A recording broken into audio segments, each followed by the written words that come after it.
Itu kira-kira Bapak Ibu ya untuk pembuatan mall.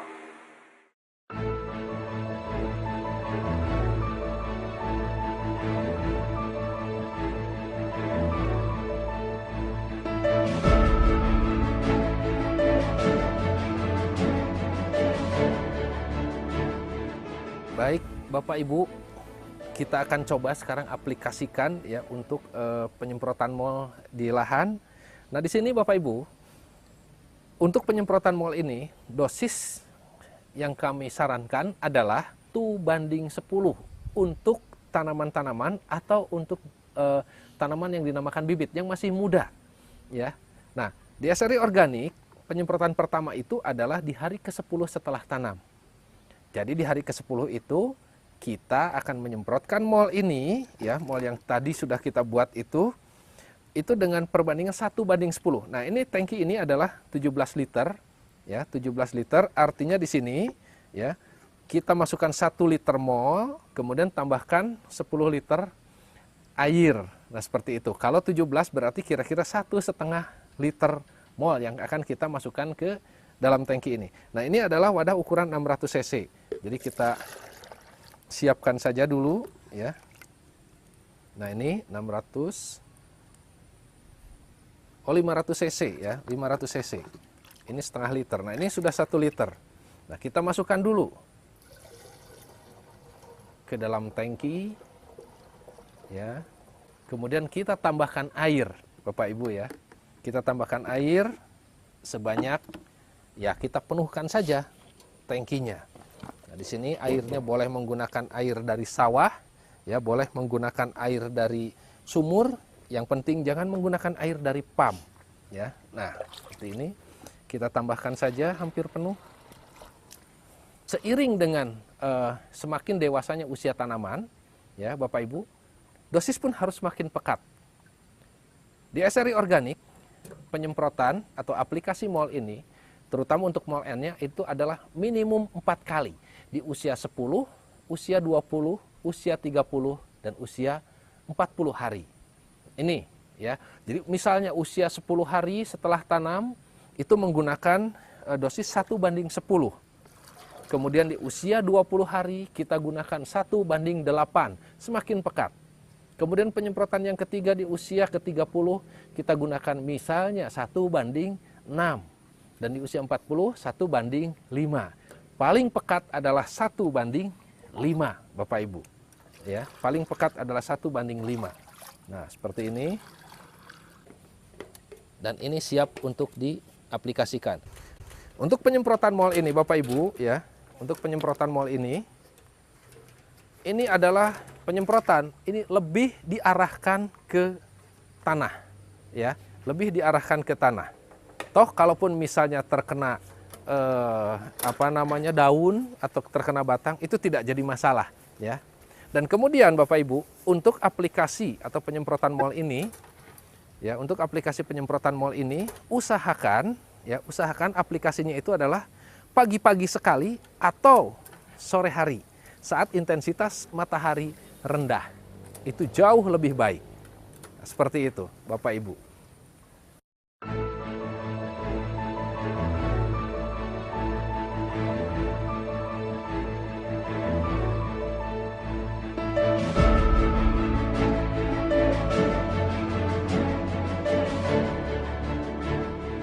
Untuk pembuatan kompos ini harus ada ruang, ya.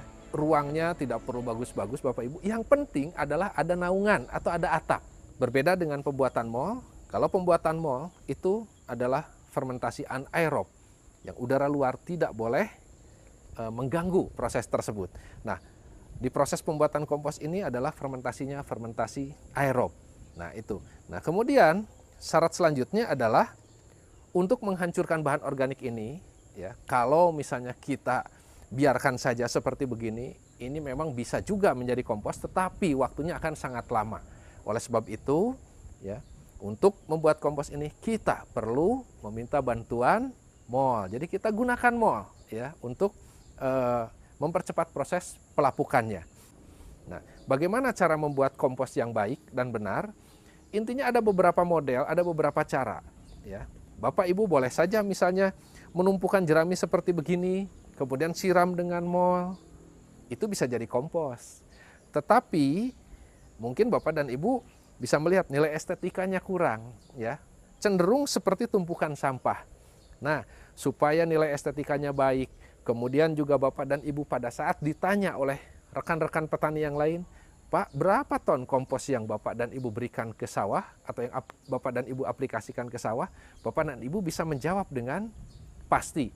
Yang melakukan jerami ini itu adalah bakteri. Yang melakukan itu adalah bakteri. Pada saat ada bahan organik seperti ini, pintu masuk bakteri hanya ada di ujung sini dan ujung sini. Untuk melakukan seluas ini tentunya perlu waktu, karena memang koloni bakterinya juga terbatas hanya di ujung dan ujung. Nah ini, tetapi jika kita lebih kecilkan lagi, misalnya seperti ini, dengan koloni bakteri yang sama, tentunya ini akan jauh lebih cepat ya proses pelapukannya. Jadi itu maksud dari dicacah atau dipotong-potong. Nah baik, ini kami cacah ya, jerami yang kami punya ini kami sudah cacah dengan mesin pencacah ya, mesin chopper ya, mesin chopper, dan kemudian kita akan segera proses. Pak Heru, kita masukkan dulu bahan organiknya ya. Ini adalah jerami yang sudah dicacah, kita masukkan ke dalam cetakan. Nah seperti itu. Udah, kemudian injak-injak. Nah, supaya padat.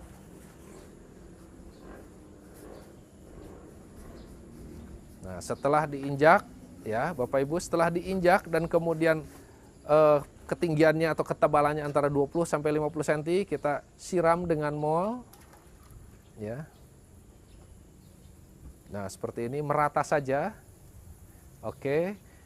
Setelah merata, kita tambahkan lagi. Terus seperti itu Bapak Ibu ya, sampai ke permukaan atau ya sesuai dengan bahan organik yang Bapak atau Ibu punya. Itu saja intinya. Tidak perlu sampai sepenuh ini, tidak perlu. Ya, Bapak dan Ibu punya misalnya hanya setengahnya, sudah sampai setengahnya saja. Nah seperti ini, kita injak-injak lagi.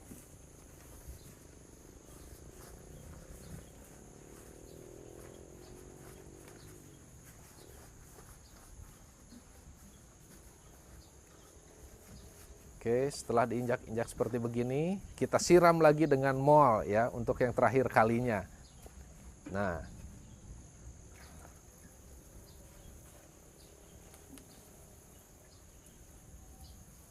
Oke, cukup. Nah, jika sudah seperti ini, ya sudah seperti ini Bapak Ibu. Bapak Ibu, ini cetakannya jangan dibiarkan seperti begini. Langsung saja buka. Jadi Bapak dan Ibu cukup mempunyai satu cetakan saja untuk membuat mol. Ya. Cetakannya kita buka. Ya.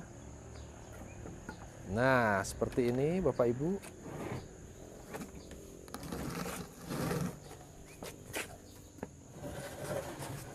Stop. Oke, tutup. Nah, seperti ini hasilnya Bapak Ibu. Seperti inilah hasilnya, ya. Ini kompos yang sudah siap proses. Proses pengomposan di sini adalah 30 hari. Ya, prosesnya 30 hari.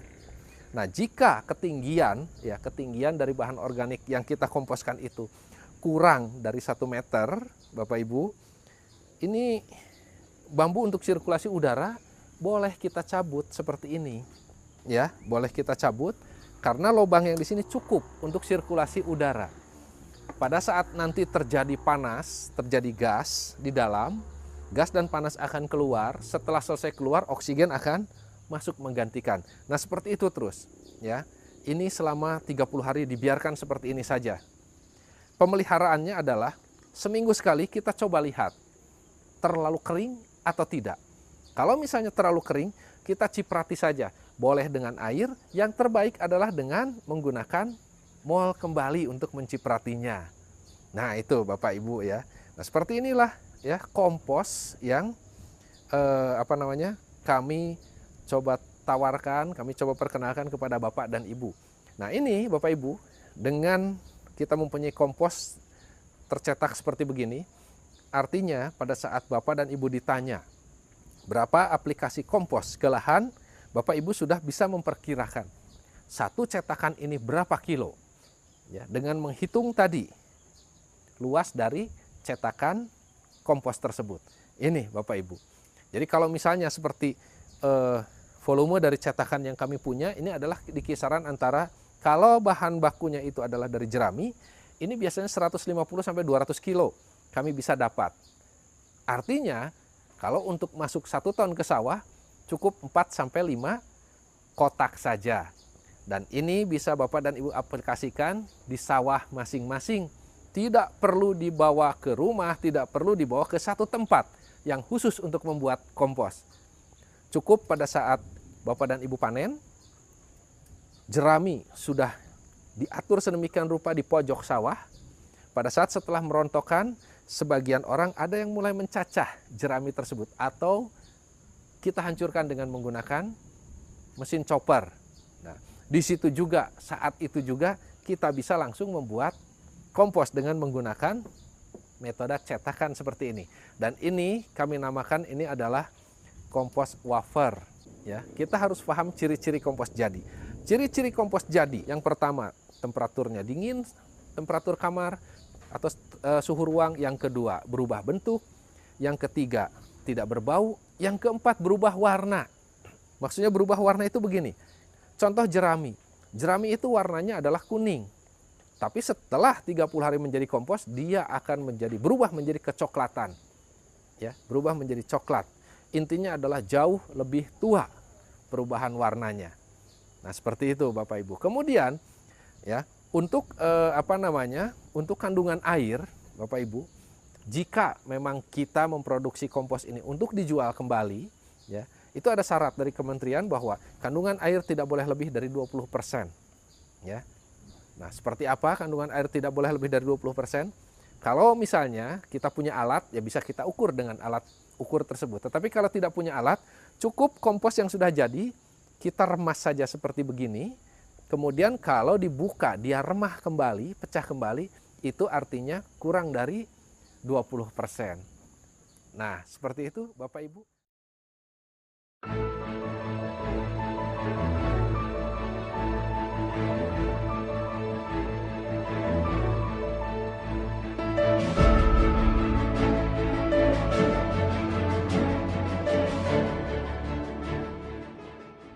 Ya, prinsip dasar SRI yang pertama yaitu pengolahan lahan, Bapak Ibu. Ya, pengolahan di SRI, baik itu SRI organik maupun semi organik, itu intinya adalah sama, Bapak Ibu ya. Intinya adalah sama. Intinya adalah ya, kita bajak sawah, kemudian sampai dengan meratakan, dengan satu catatan bahwa lapisan olah lahan, ya, lapisan olah lahan itu adalah harus minimum 20 cm kedalamannya. Ya. 20 cm kedalaman, kemudian ya maksimumnya itu adalah di 35 cm.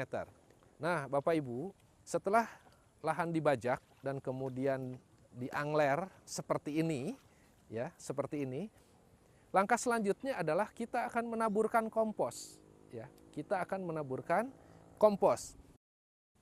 Nah, ini adalah proses penaburan kompos, Bapak Ibu.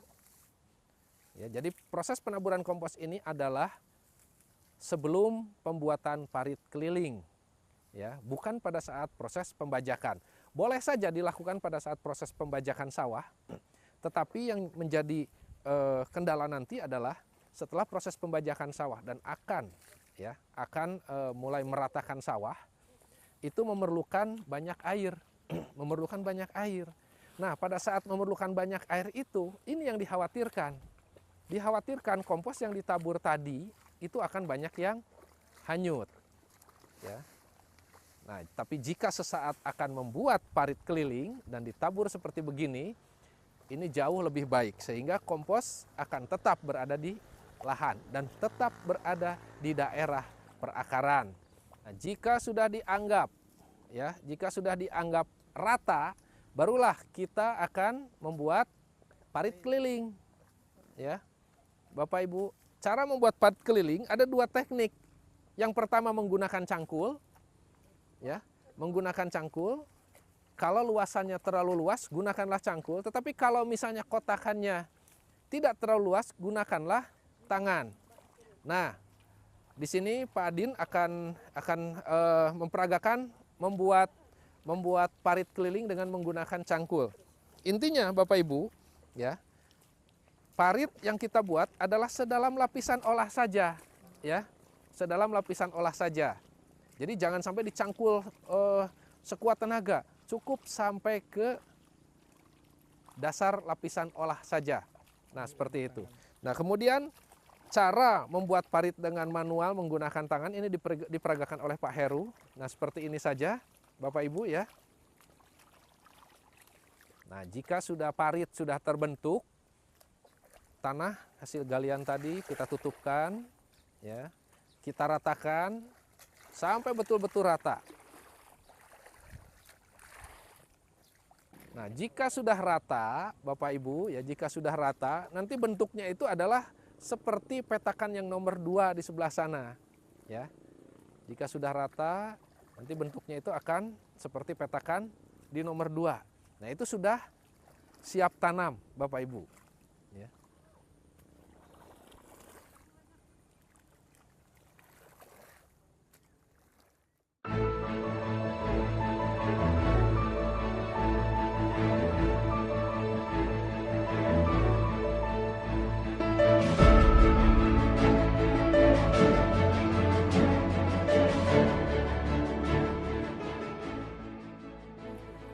Prinsip dasar selanjutnya adalah pembuatan jarak tanam. Ya, jarak tanam yang akan kita buat di sini, yang akan kita aplikasikan adalah dengan jarak tanam 30 cm x 30 cm. Ya, pembuatan jarak tanam ini yang pertama adalah supaya tanaman kita nanti pada saat ditanam itu terlihat jauh lebih rapi. Itu yang pertama. Ya, kemudian pada saat proses penyiangan, ya, pada saat proses penyiangan, terutama di hari ke-10 dan hari ke-20, ya, itu operator penyiangan ini tidak akan salah cabut dengan adanya jarak tanam ini, ya, tidak akan salah cabut. Jadi nanti mereka tahu mana padi dan mana rumput, seperti itu Bapak Ibu, ya. Jadi kalau menggunakan jarak tanam itu tanaman padi kita jauh lebih aman, jauh lebih rapi. Jarak tanam boleh menggunakan metode seperti yang Bapak dan Ibu lihat, yaitu metode tegel, ya, ubin dengan formasi bujur sangkar 30 x 30, atau boleh juga menggunakan cara misalnya jajar legowo, ya. Mau legowo 3, legowo 4, legowo 5, legowo 6 itu silahkan. Tidak jadi masalah. Yang penting adalah Bapak dan Ibu membuat jarak tanam, ya, supaya pada saat proses penyiangan itu jauh lebih aman, tidak akan terjadi salah cabut dari operator penyiangan. Begitu kira-kira Bapak Ibu untuk proses pembuatan jarak tanam.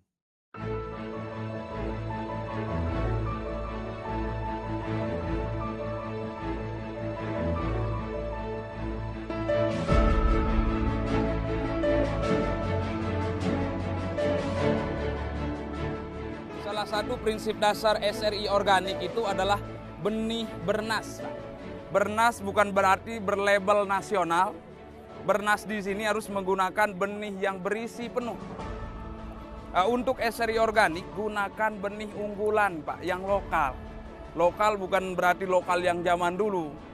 Lokal di sini yang memang diproduksi di Indonesia, Pak. Seperti Ciherang, kemudian Rojo Lele. Kalau Rojo Lele agak 6 bulan, Pak. Tanam yang Sintanur yang sama seperti Rojo Lele atau seperti Pandan Wangi yang wangi. Ya, kita lepas seperti ini, Pak, telurnya tenggelam. Untuk menyeimbangkan berat jenis telur kita gunakan garam. Usahakan garamnya yang asin, Pak. Ya. Iya, boleh, Pak. Beriodium boleh. Ya, tidak juga. Atau yang dekat laut, air laut boleh, Pak. Ini untuk mengetes kadar garam air laut dengan telur. Kalau telurnya nanti mengapung, berarti kadar garam air laut itu bagus. Ya, jangan. Nah, kita aduk. Masih belum, tambahkan lagi garamnya, Pak. Ya, untuk dosisnya nanti berapa garam, berapa air, indikator sampai telurnya ngapung, Pak. Mengapung.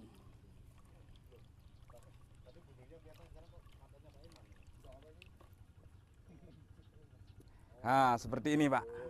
Nah, tadi kan tenggelam, Pak. Nah, sekarang jadi mengapung. Ngapungnya cukup seperti ini, Pak. Kalau ngapungnya naik ke sini sulap, Pak. Jangan. Ya. Kapan Bapak pulang sih?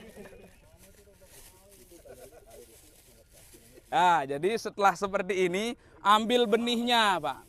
Benih padinya, masukin. Ini untuk mengetahui bagus tidak kualitas benih padinya. Iya. Nah, kita ambil nanti. Nah, ini kan yang mengapung, Pak. Yang kita ambil benih bernas adalah yang tenggelam di air garam. Ini yang bagus, Pak. Jadi yang mengapung ini kalau disemai tumbuh tetapi kurang bagus nanti pada saat ditanam. Ini kelemahan petani kita satu di benih, Pak. Nah, ini yang mengapung ini biasanya petani menggunakan air biasa. Kita lihat yang mengapung di air biasa ada yang tenggelam. Nah, jadi ini kalau disemai tumbuh cuman kurang bagus. Hingga lebih efektif gunakan air garam, larutan garam. Iya.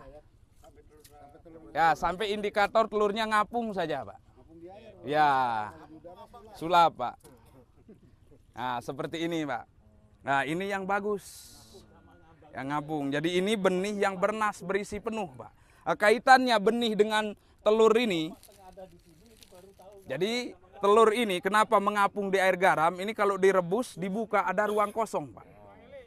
Nah, hampa udara. Benih pun kenapa ngapung, dia kosong sebagian.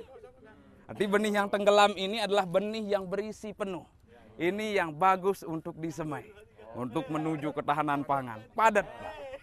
Nah, setelah ini perlakuan benih, Pak. Perlakuan benih setelah ini diuji, langsung dicuci bersih, Pak. Ya, langsung dicuci bersih sampai tidak ada kadar garamnya. Nah, setelah seperti ini, nah ini harus dicuci bersih, Pak.